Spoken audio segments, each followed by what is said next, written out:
Started, Ibrahim. You're muted, Ibrahim. Yes, thanks.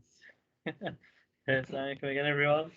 So now we'll be kind of testing out the live event on Team. So I know we've kind of overrun. I guess I didn't time this properly, but let's go on to the live event. Share my screen.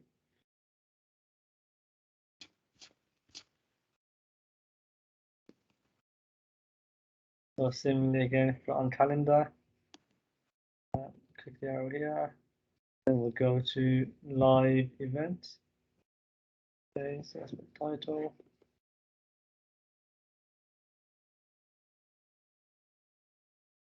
Location. So because we're not in any particular room online, you can just put Teams. And this is just the date and time again. Any details of the actual live event. So here's kind of the important part. So here is where you want to invite presenters and kind of producers. So just to go over the difference, so the presenters are the ones actually presenting in the live event, and the producers are the ones in the background.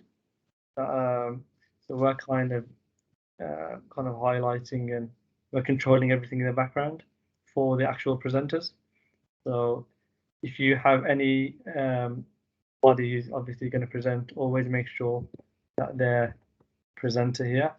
If they're not going to say anything and they're just going to do the technical stuff in the background, just make sure to click producer.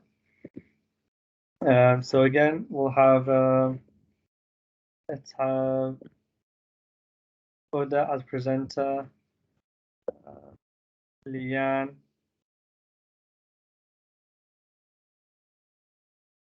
maybe as presenter.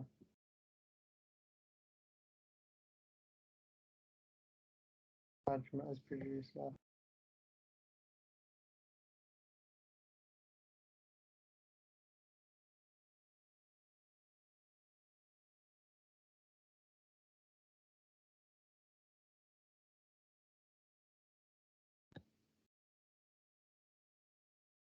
So yeah, in terms of the producers here, there'll be me, Asmawani, Mohammed, and Najma.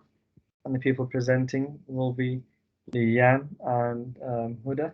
So you're going to have a different kind of view when it comes to the actual live event.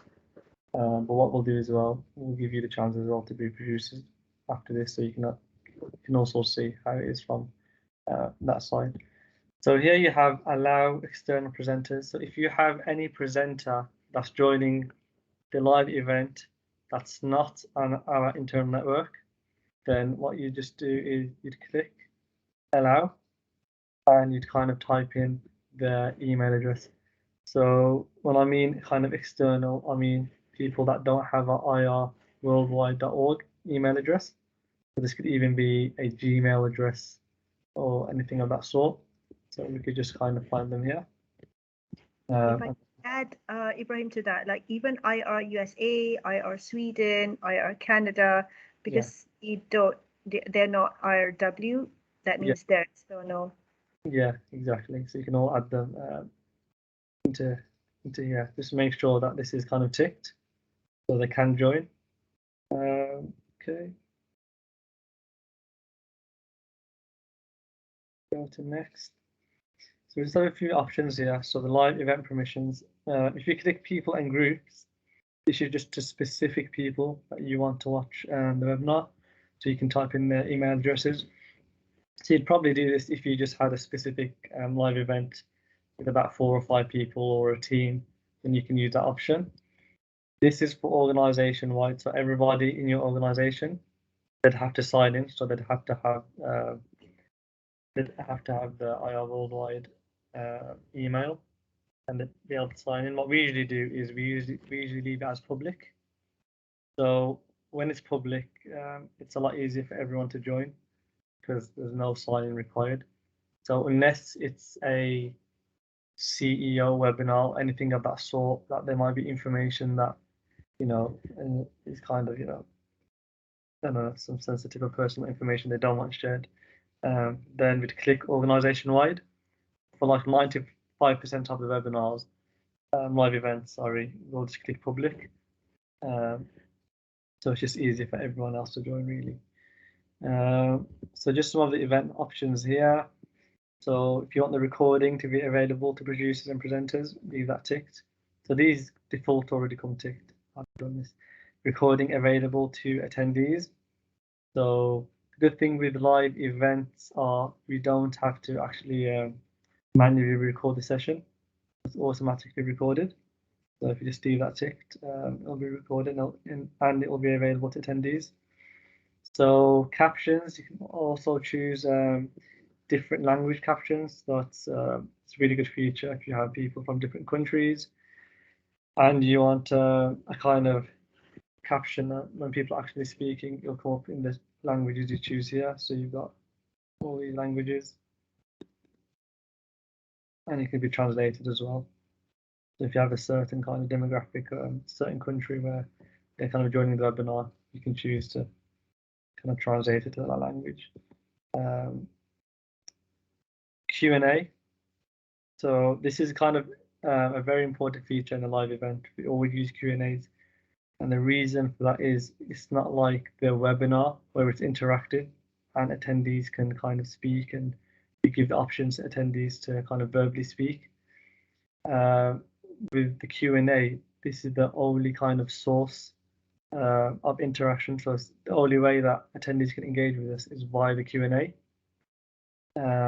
So if the Q&A is not ticked, then really attendees won't have a chance to engage. So it's very important.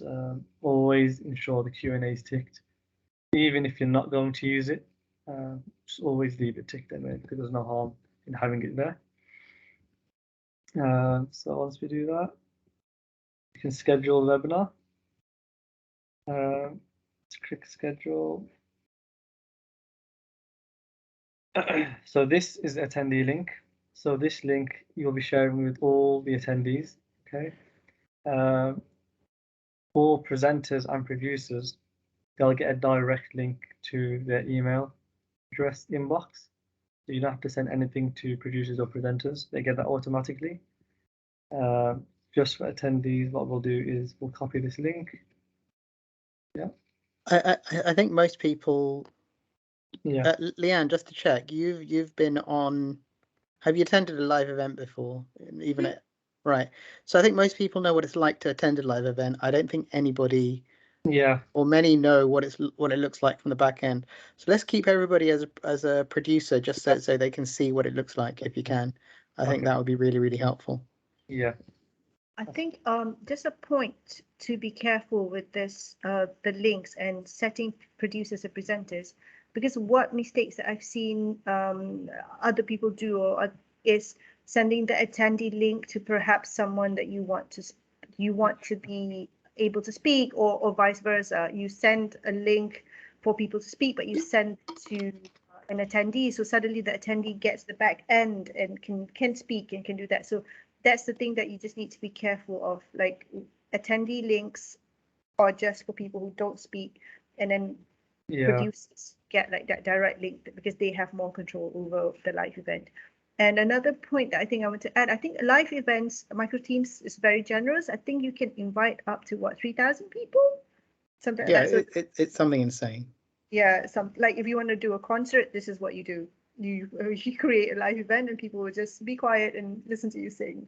That's I think, how I differentiate like a live event and a webinar. Yeah. Thanks for that. Yeah. So I'll just come back then. As per Mohammed's advice, I'll just put everyone as producer for this session, so we can all have kind of the same view, and then maybe we can, because as producers anyway, we can get people to present. So we'll leave them all as producers. So if you can see, I went back into the event. I changed the people who are presenters to producers from this menu, and then just ensure you click update at the bottom, so it's updated. Yeah. Once I click that, we should all be now producers. So yeah, you can either join from the email you get directly into your account, or you can also join from the calendar. So if you can see on my calendar, see how we have the test live event here. You can also join from there. You just click that. Yeah. And then you press join.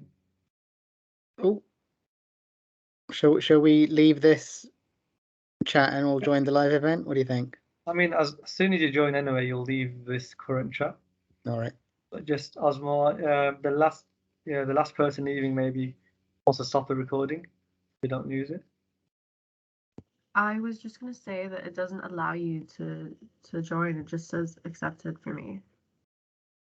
So if you click into the calendar invite, there should be a link to join as a producer.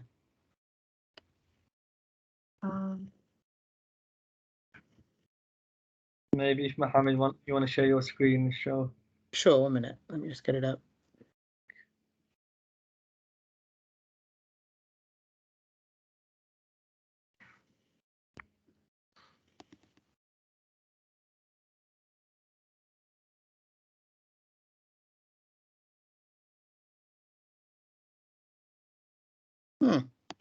It's just saying join the meeting on my end. Let me just check on Teams.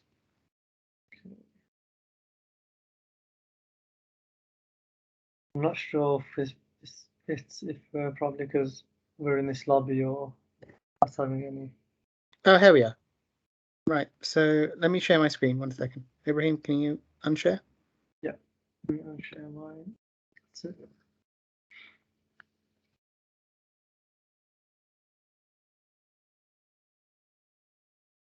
So this is the calendar in Teams. I've just double-clicked the Teams live event link, and it says join as producer or presenter when it's time for the live event. Do not forward this invite to the attendees. So if you're a producer, you'll get a slightly different link essentially. So when you click join, it'll open the live event lobby area, and you can join that way. Found it. Good. Thanks. Yeah. Okay, I'll join All now. right, guys, let's join. I'm going to join the live event. See you in a second. Okay.